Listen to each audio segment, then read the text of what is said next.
नमस्कार। महा एपिसोडच्या आजच्या भागामध्ये आपल्याला पाहायला मिळणार आहे की यश आणि कावेरी यांनी आता सगळ्यांना सांगितलेलं आहे की कारण यशने वकिलांनी दिलेले जे पेपर्स आहेत ते फाडून टाकलेले आहेत आणि सगळ्यांना सांगितलेलं आहे की मी कावेरीची साथ कधीही सोडणार नाही आणि घराबाहेर काढणाऱ्या मला कावेरीने सनसनीत असं उत्तर दिलेलं आहे। म्हणजेच तिने पेपर दाखवलेले आहेत, या घरावरती माझाही हक्क आहे, तर मी या घराच्या बाहेर जाणार नाही।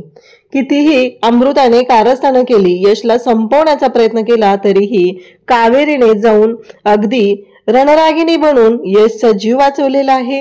हे सगळं आपल्याला आजच्या या व्हिडिओमध्ये पाहायला मिळणार आहे, त्यासाठी व्हिडिओ शेवटपर्यंत पहा। त्याचबरोबर चॅनलवरती नवीन असाल तर चॅनलला नक्की सबस्क्राइब करा। तर इकडे कावेरीला सुलक्षणा म्हणत असते की हे बघ, कसं माहितीये का, आता यांना लिहिता यायला लागलेलं आहे, आता लवकरच तुझी बॅग तू भरायला घ्यायची आहे आणि लवकरच या घराच्या बाहेर तुझी हक्कलपट्टी होणार आहे। एकदा का हे बोलायला लागले की सगळ्यांना सत्य समजणार आहे की त्यांना मारण्याचा प्लॅन कोणी केलेला होता। तेव्हा मात्र इकडे अमृताचं प्लॅनिंग सुरू झालेलं असतं, तिच्या अंगाची लाही लाही होत असते आणि तिने मुद्दामच इथे इम्पॉर्टंट जी फाईल असते संदीपची, त्या फाईलवरती ज्यूस सांडलेला असतो आणि हे सगळं अमृताचं कारस्थान चालू असतं। इथं सगळेजण खुश असतात आणि इकडे सुलक्षणा मात्र कावेरीला बोलत असते की तुझ्यामुळे झालेलं आहे, तुला कळेल आता काय करू शकते मी। हे सगळं सुलक्षणाचं बोलणं चाललेलं असतं आणि त्याच वेळी अमृताने इकडे राडा करून ठेवलेला असतो। संदीप म्हणत असतो की दादा मला इम्पॉर्टंट मीटिंगला जायचं आहे आणि असं म्हणत संदीप हा ती फाईल पाहतो तर तो उदयला ओरडायला लागतो की तुला कळतंय का तू काय केलंस, कारण ही फाईल माझी किती इम्पॉर्टंट होती। तेव्हा लगेचच तिथे यामिनी येते आणि यामिनी बोलायला सुरुवात करते। यामिनी म्हणते की काय रे, साधी दीड दमडीची नोकरी करतो आणि अशी काय इम्पॉर्टंट फाईल होती तुझी, असं म्हणत त्यांचं बोलणं चाललेलं असतं आणि त्याच वेळी इकडे पाहायला मिळतं ते म्हणजे भांडणं सुरू झालेली आहेत। अमृताने या सगळ्यांमध्ये भांडणं लावलेली असतात आणि तिथून धावतच ती बाबांच्या रूम मध्ये आलेली असते। बाबांच्या रूम मध्ये आल्यानंतर बाबा झोपलेले असतात, त्यांना माहीतच नसतं अमृताने येऊन हातामध्ये आता उशी घेतलेली आहे आणि ती उशी बाबांच्या तोंडावरती दाबत असते।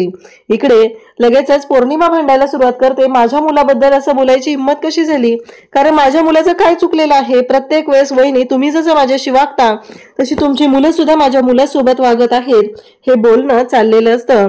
तेव्हा मात्र सुलक्षणा म्हणते मी काय चुकीचं वागते ग तुझ्या बरोबर, तू बोलायला लागलेस मला की मी असं वागते म्हणून। तेव्हा लगेचच पौर्णिमा सांगायला सुरुवात करते की तुम्ही मला नोकरासारखी वागणूक देता म्हणून माझ्या मुलांसोबत सुद्धा हे असंच घडत आहे, असं ती सांगत असते। तेव्हा मात्र इकडे अमृता आता बाबांना मारण्यासाठी गेलेले असते, कावेरीचं लक्ष असतं। कावेरी म्हणते की नाही, काहीतरी वेगळं घडतंय असं कावेरीला जाणवतं, इथं अमृता का नाहीये, म्हणून कावेरी अमृताच्या मागे येते। पण कावेरीने एक जबरदस्त अशी गोष्ट केलेली असते, ती म्हणजे बाबांना तिने बेल ठेवलेली असते आणि जेव्हा कुणाला तुम्हाला बोलवायचं असेल तेव्हा ती बेल वाजवा असंही सांगितलेलं असतं आणि कावेरीने बाबांना तिथे सांगितल्याप्रमाणे बाबा बेल वाजवायला सुरुवात करतात। नेमकी अमृता त्यांच्या तोंडावर उशी दाबून त्यांना संपवण्याचा प्रयत्न करते, त्याच वेळेस तिथं कावेरी पोहोचलेली असते। बाबांनी अमृताचे केस ओढलेले असतात आणि तिचा खरा चेहरा सर्वांच्या समोर येत असतो, कारण अमृता ही केसांना टोप लावून फिरत असते आणि मग तिथे सुलक्षणा सगळेजण येतात, कारण त्यांनाही कळलेलं असतं की बाबा बेल वाजवत आहेत म्हणून सगळेजण तिथं पोहोचलेले असतात। त्यासोबतच आपल्याला पाहायला मिळतं की अमृता तिथं असते आणि अमृता स्वतःचे केस लपवण्याचा प्रयत्न करत असते। कावेरी अमृताला उलटी करते आणि दाखवते की हे बघा।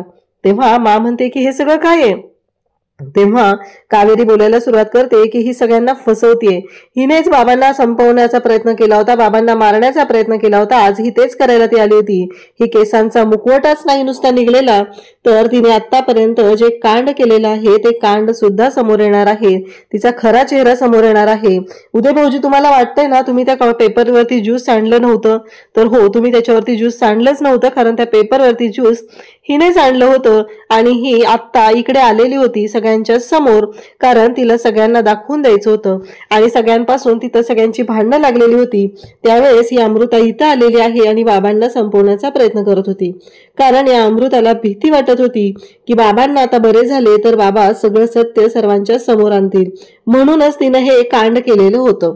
आणि मला लगेचच कावेरी कागद दाखवते आणि म्हणते, बघितलं का, या कागदावरती सुद्धा बाबांनी पहिली 2 अक्षरं लिहिलेली आहेत, अ आणि म।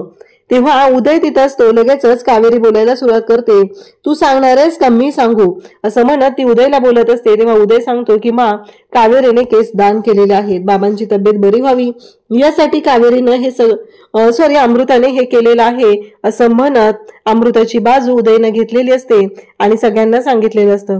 तेव्हा अमृता म्हणत असते की मावशी, मी केस दान केलेत हे सगळ्यात आधी तुला कळलं असतं तर तुला वाईट वाटलं असतं, म्हणून मी तुला कळू देत नव्हते, असं म्हणत अमृता ही केसांचा टोप लावून वावरत होती। तिचे केस कधीच मोठे नव्हते।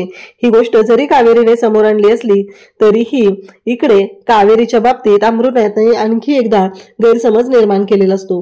तेव्हा मा म्हणत असते की हे तूच केलेलं आहे। कावेरी म्हणते की बाबा तुम्ही सांगा, सगळ्यांना हात उचलून सांगा, बोट करून सांगा की हे सगळं कुणी केलेलं आहे, नक्की काय झालेलं आहे, असं कावेरी बोलत असते। तेव्हा मात्र बाबा बोट करतात आणि नेमकं अमृता पौर्णिमाच्या मागे जाऊन लपते।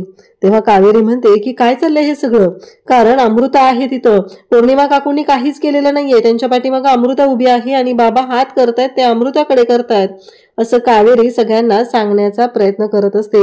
परंतु सुलक्षणाला मात्र तिच्यावर विश्वासच ठेवायचा नसतो। सुलक्षणा कावेरीला धक्का देते, कावेरी तिथं पडते, तिच्या डोक्याला लागलेलं असतं। तेव्हा मात्र इकडे अमृता सगळ्यांच्या समोर असं आणते की हे बघितलं का काय केलेलं आहे, कारण ह्या सगळ्या गोष्टी ज्या केलेल्या आहेत त्या अमृताने केलेल्या आहेत। पण अमृता सगळ्यांना सांगत असते की हे सगळं कावेरीने केले, बाबांना धमकवलेलं आहे आणि बाबांना सांगितलेलं आहे की पौर्णिमा काकूचं नाव घ्यायचं आहे आणि म्हणूनच ह्या सगळ्या गोष्टी झालेल्या आहेत, अशा पद्धतीने हे सगळं बोलणं चाललेलं असतं। तेव्हा मात्र सुलक्षणा कावेरीला म्हणते की माझा तुझ्यावर विश्वासच नाहीये, मी तुझ्यावर विश्वासच ठेवू शकत नाहीये, ब्रह्मदेव जरी स्वतः आले आणि त्यांनी मला सांगितलं की तुझ्यावर विश्वास ठेवा तरीही मी तुझ्यावर विश्वास ठेवणार नाही, असं सुलक्षणा बोलत असते। तेव्हा मात्र इकडे यशला ती सांगते की आता काही झालं तरीही एवढं लक्षात ठेव यश, मी वकिलांना बोलवणार आहे आणि या मुलीला धक्के मारत घराच्या बाहेर काढणार आहे, आज सूर्यास्तापर्यंत ही गोष्ट घडणार आहे, एवढं लक्षात ठेवायचं आहे। यमुनाला मात्र खूप आनंद झालेला असतो, तिला माहीतच नसतं ती इतकी बावळट आहे, स्वतः अमृता स्वतःच्या तोंडाने तिच्या समोर बोलली होती तरीही तिला कळलेलं नाही। आणि इकडे आता माने ठरवलेलं असतं की तुझ्याशी तिने फसवून लग्न केलेलं आहे, एकदा का कोर्टामध्ये तू सांगितलंस की तिने फसवून लग्न केलेलं आहे की मग झालं, मग तिला या घरामध्ये कोणीच ठेवू शकत नाही, असं सगळं बोलणं चाललेलं असतं। त्यानंतर मात्र इकडे अमृता आणत असते सगळ्यांच्या समोर, चांगुलपणाचा हे सगळं तिचं चाललेलं असतं। त्यासोबतच आपल्याला पाहायला मिळतं ते म्हणजेच की अमृताने जे काही कांड केलेलं आहे त्या सगळ्यातून इकडे आता तिला सुटका मिळते, पण या सगळ्यामध्ये अडकते ती म्हणजे कावेरी, कारण कावेरीचा काहीच दोष नसतो तरीही कावेरीला या गोष्टी सहन कराव्या लागत असतात। कावेरीची काहीही चूक नसताना कावेरीला हे सगळं सहन करायला लागत असतं।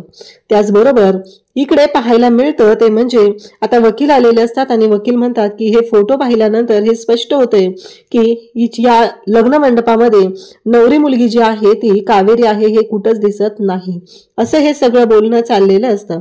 तेव्हा मात्र इकडे सगळ्यांच्या समोर हे घडत आहे आणि मा मात्र म्हणत असते की हो, या मुलीने फसवलेला आहे, याने घुंगट घेतलेला होता आणि सगळ्यांच्या समोर तिने यशलाही या सगळ्यामध्ये तिने फसवलेला आहे। इकडे कावेरीला खूप राग आलेला असतो, कावेरी म्हणत असते की बाद झालं, आतापर्यंत खूप गोष्टी ऐकलेल्या आहेत पण आता नाही, आता जाऊन तिला मी जाग दाखवणारच आहे, असं म्हणत कावेरीने काठी घेतलेली असते आणि ती काठी घेऊनच निघालेली असते, कारण ती म्हणत असते की आता मी दाखवून देणार आहे या अमृताला, कारण तिनं प्रत्येक वेळेस नवीन नवीन कांड करत असते। तेव्हा यश म्हणतो कावेरी शांत व्हा, पुढच्या 10 मिनिटांमध्ये वकील यायच्या आधी तुमच्या समोर अमृताच्या विरोधातला पुरावा असेल। कावेरी म्हणते कसं शक्य आहे? तेव्हा यश सांगतो की मी एक ब्रेसलेट होतं ना ते तिच्या हातात घातलेलं होतं, कारण मला माहिती होतं ती नशेत होती, पण जेव्हा ती शुद्धीवर येणार तेव्हा मात्र ती सगळ्या कोणाला तरी फोन करून तिचं जे सिक्रेट आहे ती सांगेल, म्हणूनच मी हे सगळं केलेलं होतं. तिच्याकडून जाऊन ते ब्रेसलेट मी मिळवून आणतो, मग एकदा का ते ब्रेसलेट मिळालं की सगळ्या गोष्टी क्लिअर होतील, असं यश सांगत असतो. आणि कावेरीला म्हणतो की शांत व्हा, मी आहे ना, मी करतोय ना सगळं व्यवस्थित, अजिबात काळजी करायची गरज नाही, अशा पद्धतीने बोलणं चाललेलं असतं. आणि तेव्हा मात्र यश आता हे सगळं करण्यासाठी तयार झालेला असतो. पण इकडे बरोबर यश त्यावेळेस जे घडलेलं होतं ते सगळं कावेरीला सांगतो आणि तो अमृताच्या रूम मध्ये येतो आणि अमृताला विचारतो, तुझ्या ओळखीत कोणी लॉयर आहेत का? त्या कावेरीला धडा शिकवायचा, त्यासाठी मला लॉयरची गरज आहे. तेव्हा अमृता म्हणते, ही तर चांगली गोष्ट आहे. आणि मग ती म्हणू लागते की हो, आहेत माझ्या ओळखीत एक लॉयर. अमृताला तो म्हणतो की अगं, मी माझा मोबाईल आणलेला नाहीये, तू मला तो ऍड्रेस लिहून देशील का, असं सॉरी ऍड्रेस नाही, नंबर लिहून देशील का, असं तो विचारतो. ती लगेचच पेन आणि पेपर घेते आणि नंबर लिहित असते. तोपर्यंत यश तिच्या हातातलं ते ब्रेसलेट काढून घेतो आणि आता कावेरीला म्हणतो की याच्यामध्ये एक रेकॉर्डर मी लावलेला होता, आता हा रेकॉर्डर ऑन झाला की आपल्याला समजणार आहे की त्या अमृताने काय केलेलं होतं आणि तिचं नक्की काय कांड होतं हे लक्षात येणार आहे. आणि मग लॅपटॉप सुरू केला जातो, त्याच्यावरती त्यातला रेकॉर्डर म्हणजे त्यातली जी चिप असते ती पेनड्राईव्हला अटॅच करून इकडे यश तो रेकॉर्डर ऑन करतो आणि कावेरीला दाखवतो. त्याच्यामध्ये तिनं बोललेली असते की श्रीकांतला मारण्यासाठी आता हा शेवटचा डाव आहे, जोपर्यंत त्याला मी संपवणार नाही तोपर्यंत मी या सगळ्यामधून सुटणार नाही. हे सगळं बोलणं यशने ऐकलेलं असतं. आणि मग कावेरी म्हणते की यश, तुम्ही नका जाऊ, मी हे सगळं मला नेऊन दाखवेल, कारण जर हे सगळं तुम्ही दाखवलं तर सगळ्यांना असं वाटेल की तुम्ही माझ्या बाजूने आहात आणि आपल्याला ती गोष्ट नाही करायची, असं इकडे कावेरीने सांगितलेलं असतं. मग कावेरी येते आणि मला सांगू लागते की तुम्ही मला घराच्या बाहेर काढणारच आहात, पण त्याआधी तुम्ही एक गोष्ट ऐका. आणि मग तिने तो रेकॉर्डर ऑन केलेला असतो आणि नेमकं इकडे आता कावेरी हे सगळं करत असते, त्याच वेळी अमृता तिथे येते आणि अमृता म्हणते की नाही, मला काहीतरी केलं पाहिजे, व्हाईस चेंजर वापरला पाहिजे. आणि असं म्हणत अमृताने व्हाईस चेंजर वापरून ऐन वेळी तो जो आवाज असतो श्रीकांत धर्माधिकारीला संपवलं पाहिजे, तो आवाज चेंज होतो आणि तिथं कावेरीचा आवाज प्ले होतो. तेव्हा मात्र कावेरीच्या पायाखालची जमीन सरकते. ऐन वेळी अमृता तिथं पोहोचते आणि या गोष्टी करते, त्यामुळे हे सगळं झालेलं असतं. तेव्हा मात्र सुलक्षणा सगळेजण आता पुन्हा चिडतात आणि कावेरीवरती पुन्हा आरोप होतात. आणि त्याचबरोबर या सगळ्या गोष्टी घडत असतात. तेव्हा मात्र यशला सुद्धा धक्का बसलेला असतो. यश म्हणत असतो, हे कसं शक्य आहे, असं कसं झालं, हा प्रश्न पडलेला असतो. तेव्हा अमृता म्हणत असते, बघितलं ना, म्हणजे कावेरी म्हणते हिने व्हाईस चेंजर वापरून हे सगळं केलेलं आहे. तेव्हा अमृता म्हणू लागते, मी पण तेच म्हणू शकते ना, व्हाईस चेंजर तर तूही वापरला असशील आणि सगळ्यांच्या नजरेत मला पाडण्याचा प्रयत्न केला असशील. कावेरी मात्र भयानक चिडते आणि ती आत निघून जाते. तेव्हा तिच्या पाठोपाठ लगेचच अमृता येते आणि म्हणते, तुला काय वाटलं यश, तुझं पैदा आहे हे मला कळणार नाही, हे मला कळलेलं होतं, म्हणून तर व्हाईस चेंजर वापरून मी हे सगळं केलेलं आहे. कावेरीला धक्का बसतो.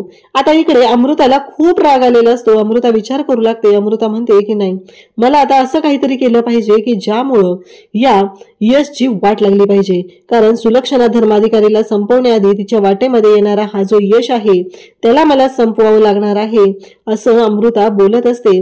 आणि तेव्हा मात्र अमृता एका माणसाला फोन करते आणि त्याला तिचा प्लॅन सांगते की ह्याला उचलायचं आहे असं सांगून आता यशला नेमका फोन येतो. यश आणि कावेरी विचार करत असतात की हे सगळं कसं झालं. तेव्हा यश म्हणतो, कावेरी काळजी करू नका, मी आहे ना, असं तो तिला समजवत असतो. तेवढ्यातच त्याला एक कॉल येतो आणि त्या कॉलवरती तो माणूस म्हणतो की मला अमृताबद्दल काही सिक्रेट सांगायचे आहेत. तेव्हा यश म्हणतो की आपल्या आयुष्यात येण्याआधी तिने भरपूर माती खाल्लेली असणारच आहे ना, त्यामुळे असेल कोणतरी व्यक्ती ज्या व्यक्तीला अमृताचा राग येत असेल आणि त्या व्यक्तीला त्या सगळ्या गोष्टी मला सांगायच्या असतील असं म्हटलं जातं. तेव्हा यश त्याला भेटायला जातो. कावेरी म्हणते, मला तुमचं लोकेशन शेअर करून ठेवा. यश म्हणतो, हो, स्पीड ड्राईव्हवर तुमचाच नंबर आहे, मी तुम्हाला पाठवून ठेवेन. इकडे कावेरी मात्र विचार करत असते, अमृताचा काही प्लॅन तर नाहीये ना, अमृताने यशला अडकवण्याचा प्रयत्न तर केला नाहीये ना, हे सगळं तिच्या डोक्यात सुरू झालेलं असतं. आणि त्याचबरोबर इकडे आता विद्या विचार करत असते. विद्या म्हणत असते की हे सगळं काय घडतंय, काहीही झालं तरीही या सगळ्या गोष्टी अशा पद्धतीने का घडतायत, हा प्रश्न विद्याला पडलेला असतो. आणि विद्या विचारू लागते. वकील साहेब तिथे आलेले असतात. वकील साहेब म्हणत असतात की काहीही काळजी करायची गरज नाही, सगळं अगदी व्यवस्थित होणार आहे. एकदा का यशने या पेपरवरती सह्या केल्या की त्याचा याच्यामध्ये काहीही दोष नाही, त्याला फसवलं गेलंय, हे जर का यशने एकदा सांगितलं की सगळं आपल्या मनाप्रमाणे होणार आहे. इकडे यशला किडनॅप केलेलं असतं आणि तिथे अमृता पोचते. यशच्या तोंडावरचं कापड काढलं जातं तेव्हा यशला धक्का बसतो. यश विचार करू लागतो की हे सगळं काय घडतंय. तेवढ्यात तिथं अमृता आलेली असते आणि अमृता म्हणते की असे तुझ्यासारखे 10 यश धर्माधिकारी संपवावे लागले तरी त्यांना संपवण्याची माझी तयारी आहे, कारण मला सुलक्षणाला संपवायचं आहे. अशा पद्धतीने अमृताचं बोलणं चाललेलं असतं. तेव्हा मात्र यशला खूप राग आलेला असतो. यश भयानक चिडलेला असतो, पण तो काहीच करू शकत नाही. अमृताने त्याला बांधून ठेवलेलं असतं. इकडे यामिनीला सांगते की जा यशला बोलवून घेऊन जा. एकदा का यशने सही केली की ती मुलगी या घराच्या बाहेर जाणार, असं इकडे सुलक्षणाचं चाललेलं असतं. आणि तेव्हा मात्र आता यामिनी बोलवायला जाते, पण यशला इकडे गुंडाने नेलेलं असतं. आणि त्याच वेळी अमृता म्हणते की याला संपून टाकायचं आहे आणि तिथे रॉकेल ओतायला सांगते. सगळीकडे ते टाकलं जातं. अमृता तिथंच उभी असते आणि त्यानंतर अमृता पुढचा डाव सुरू करते. अमृताला जराही लाज वाटत नसते की आपण काय करतोय, चुकीच्या पद्धतीने वागतोय, या गोष्टीची जाणीव सुद्धा तिला झालेली नसते. परंतु तिचं हे जे कांड आहे ते मात्र सुरू झालेलं असतं. आणि त्याचबरोबर हे सगळं जेव्हा घडत असतं तेव्हा यमुना येते आणि म्हणते की नाही यश नाहीये. आणि त्याचबरोबर हे सगळं घडत असतं तेव्हा मात्र या सगळ्या गोष्टी जेव्हा चालू आहेत आणि मग मात्र आता विचार करू लागते की यश कुठे गेला. तेवढ्यातच कावेरीच्या फोनवरती यशचा फोन येतो आणि त्यासोबतच यशला ती बोलू लागते. तिकडून यश बोलत असतो. तो म्हणत असतो की या गोडाऊन मध्ये का आणलंयस मला, तू काय करतेस, तू माझ्या बरोबर, तुला नक्की काय करायचं आहे, असं हे बोलणं चाललेलं असतं. आणि तेव्हा मात्र इथे धक्का बसलेला असतो की हे सगळं काय चाललंय, या सगळ्यातून काय मार्ग काढायचाय, हा प्रश्न उभा राहिलेला असतो. तेव्हा कावेरी आता तिथं पोहोचते आणि नेमकं कावेरीचं हे जे बोलणं आहे ते ऐकलेलं असतं ते या यामिनीनं. आणि ती बाहेर येऊन सांगू लागते की नाही, यशने आपल्याला फसवले यश आत्ता नाहीये, यश कुठं गेलाय तुला माहितीये का, असं म्हणत ती बोलायला सुरुवात करते. ती सांगू लागते की यशने आपल्याला फसवलेलं आहे आणि यश आपल्याला फसवून त्या कावेरी बरोबर पळून गेलाय. खरं तर कावेरी ही यशला वाचवण्यासाठी पोहोचलेली असते, पण ह्या यामिनीच्या डोक्यात वेगळंच काहीतरी शिजत असतं आणि तिनं चुकीच्या पद्धतीने सगळ्यांपर्यंत गोष्टी आणण्याचा प्रयत्न करत असते. आणि हे तिचं मात्र नेहमीच असतं. परंतु इकडे कावेरी पोहोचलेली असते. तिथे आग असते. तिथं पाणी टाकून ती आग विझवते, स्वतःला ओलं करते, कारण स्वतः पुन्हा त्या आगीत गेली तर पेट घेतील तिचे कपडे, म्हणून तिनं स्वतःच्या अंगावर पाणी ओतून घेतलेलं असतं आणि यशला सोडवलेलं असतं. म्हणजेच अमृताचा डाव उधळलेला असतो.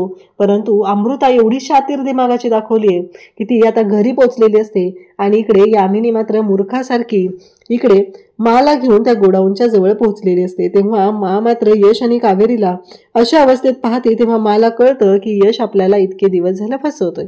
आता असं मला वाटू लागलेलं असतं. यामिनीही तेच सांगते.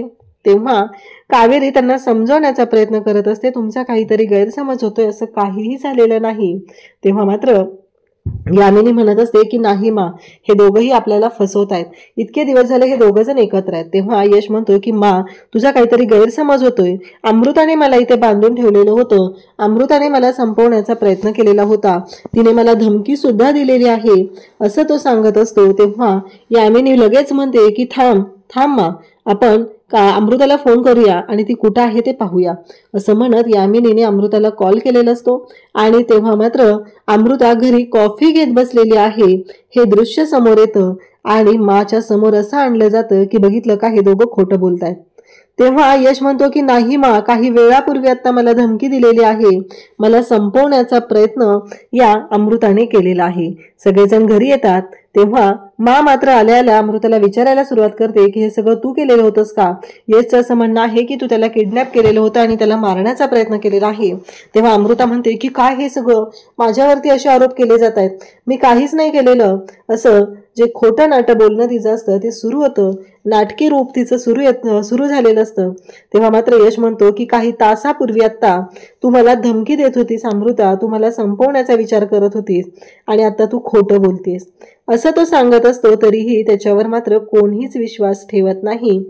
आणि इकडे अमृता पुन्हा आता तिला धाप लागायचं नाटक करते, तिला अस्थमाचा अटॅक आला असं नाटक करते आणि मग ती ते लगेचच घेते तिचा इनहेलर आणि सगळ्यांच्या समोर कांगावा हा सुरूच झालेला असतो.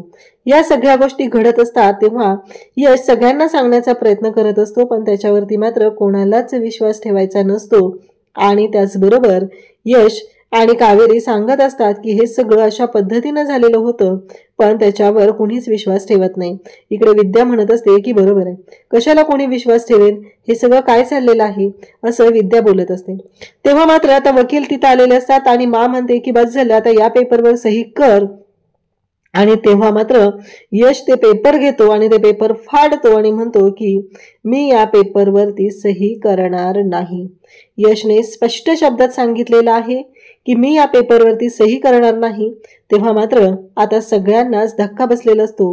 तेव्हा कावेरी आणि यश तिथे असतात. म्हणते म्हणजे तू आम्हाला फसवत होता, इतके दिवस तू आमच्याशी खोटं वागलेला आहेस, हे सगळं तूच आणि कावेरी मिळून करत होता. तेव्हा तो म्हणत असतो की माझं ऐकून तरी घ्या आधी, नक्की काय चाललेलं आहे, मला काय म्हणायचंय ते तरी ऐकून घे. परंतु कोणीच ऐकून घ्यायला तयार नसतं. मात्र म्हणत असते की आत्ताच्या आत्ता बाहेर हो. आणि कावेरीला ती घराच्या बाहेर काढते. कावेरी म्हणते की कसं आहे माहितीये का, की एक गोष्ट लक्षात ठेवा की मी या घरची मालकीण आहे आणि हे पेपर, त्यामुळे तुम्ही मला या घराच्या बाहेर काढू शकत नाही. तेव्हा म्हणते की चालेल, ये लक्ष्मीच्या पावलांनी तू आत ये, इथं मी कडक लक्ष्मी बनून तुझ्याशी लढायला सज्ज आहे. म्हणजे फायनली कावेरीने घरावरती मालकी हक्क दाखवलाय आणि घरात गृहप्रवेश केलेला आहे. कावेरीने दाखवून दिलेलं आहे की काहीही झालं तरीही आत्ता मी या घरातून बाहेर जाऊ शकत नाही. तर अमृताची इथेच अशी वाट लागलेली आहे. अशाच अपडेटसाठी चॅनलशी कनेक्ट राहा. थँक्यू.